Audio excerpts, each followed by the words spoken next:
long time, Delaware was treated almost like a default answer. If you were building a serious US company, especially a startup that might raise capital, Delaware was the expected move. But in 2025 and 2026, that conversation became more complicated. Texas is pushing a specialized business court and a more business-protective corporate posture. Nevada is also drawing attention as a more management-friendly alternative. And Delaware itself amended its corporate law in 2025 with explicit language about maintaining its national preeminence. That tells you something important immediately. This is no longer a sleepy debate. It is an active competition over what kind of corporate home companies want.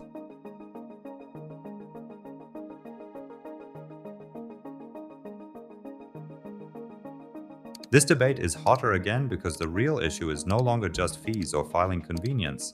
The conversation is now about litigation risk, fiduciary standards, governance climate, director and officer protection, judicial predictability, and how a state wants to position itself in the market for incorporations. Texas created a statewide specialized trial court for certain complex business disputes, with 5 divisions currently operational. Nevada enacted 2025 reforms that commentators have linked to a more management-protective model, and Delaware's own 2025 legislative materials explicitly frame updates to the DGCL as part of keeping the state current and preserving leadership. So the market is not debating paperwork, it is debating legal environment.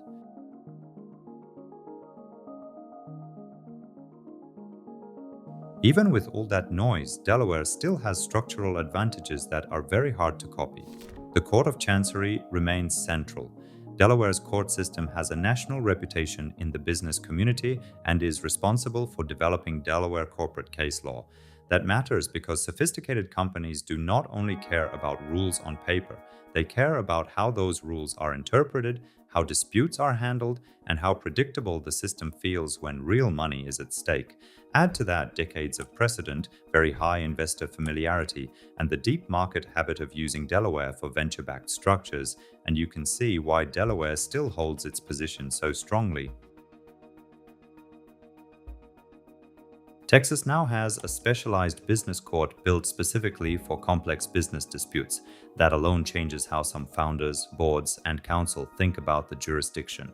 Nevada, meanwhile, has become a much more visible part of the corporate law competition, especially in discussions about reduced shareholder litigation pressure and stronger management protections. So this is not just branding. These states are not simply saying, "Come here, we are cheaper." They are offering a different governance tone. And for some founders, that difference is not cosmetic, it is strategic. The real question is not which state saves a bit of money on filing or annual maintenance. The real question is, what kind of company are you building? What kind of investors do you expect? What kind of governance disputes could exist later? How important is institutional familiarity? How much do you care about predictable court behavior versus a more founder or management protective environment? If you are building a venture-backed company that wants broad investor comfort, Delaware often still wins because the market already knows how to read Delaware.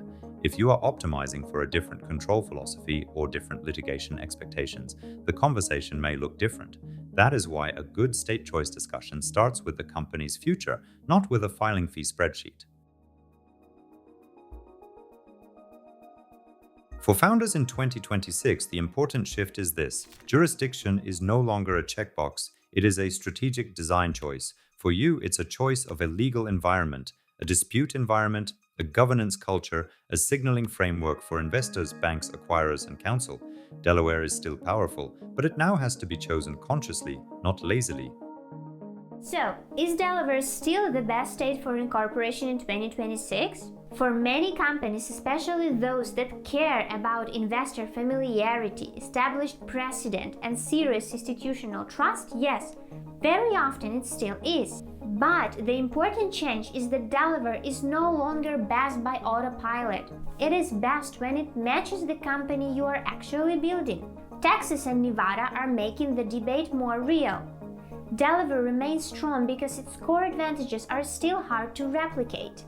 In the next video, we'll look at one of the clearest examples of Delaware evolving, the Delaware Public Benefit Corporation.